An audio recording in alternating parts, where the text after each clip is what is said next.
ముందుగా వంశీ, వర్మ గారు good evening. ఏం జరుగుతుంది? చెంప పగల కొట్టాలేంటి?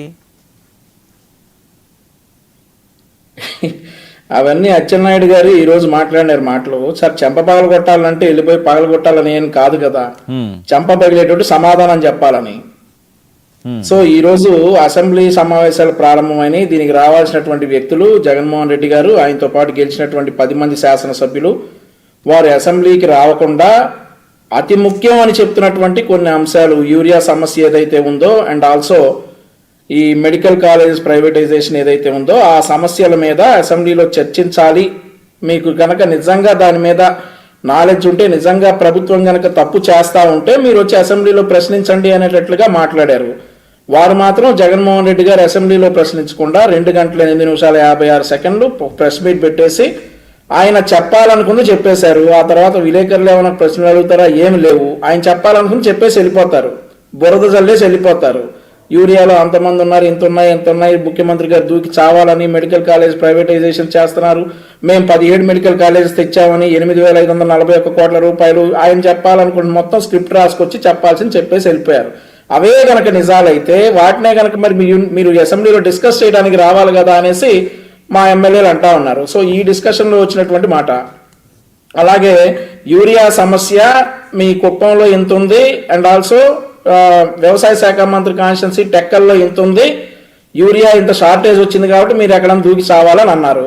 మేము కూడా అంటాం, మరి నువ్వు అధికారంలోకి రాగానే ఇసుక కొరత వల్ల, కృత్రిమ ఇసుక కొరత వల్ల, ప్రభుత్వం కంట్రోల్ చేయలేక ఏర్పడినటువంటి కృత్రిమ ఇసుక కొరత వల్ల 47 మంది భవన నిర్మాణ కార్మికులు చనిపోయినప్పుడు నువ్వేం చేయాలి? జగన్మోహన్ రెడ్డి గారు ముఖ్యమంత్రిగా ఉన్నప్పుడు ఏం చేయాలా?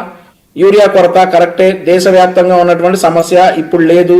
అప్పుడు అన్ని రాష్ట్రాల్లో ఉన్నప్పటికీ మన రాష్ట్రంలోనే హైలైట్ చేసి చూపించారు. అట్లాంటి సమస్య వల్ల మేము దూకి చావాలైతే కృత్రిమ ఇసుక కొరత నువ్వు తీసుకొచ్చి 47 మంది భవన నిర్మాణ కార్మికులు చనిపోయినందువల్ల మీరేం చేయాలి?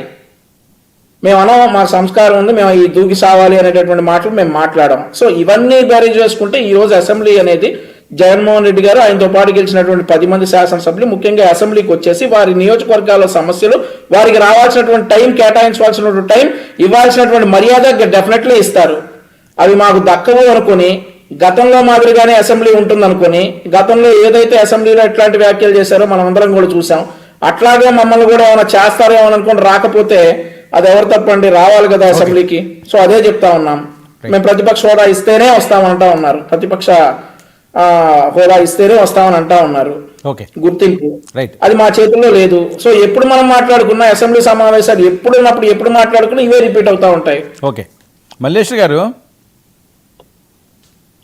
సార్ గుడ్ ఈవినింగ్ సార్, మీకు ప్యానల్ లో ఉన్న వాళ్ళు. గుడ్ ఈవినింగ్ అండి. మీ నాయకులేమోని ఎందులోనూ దూకి సావమంటున్నారు.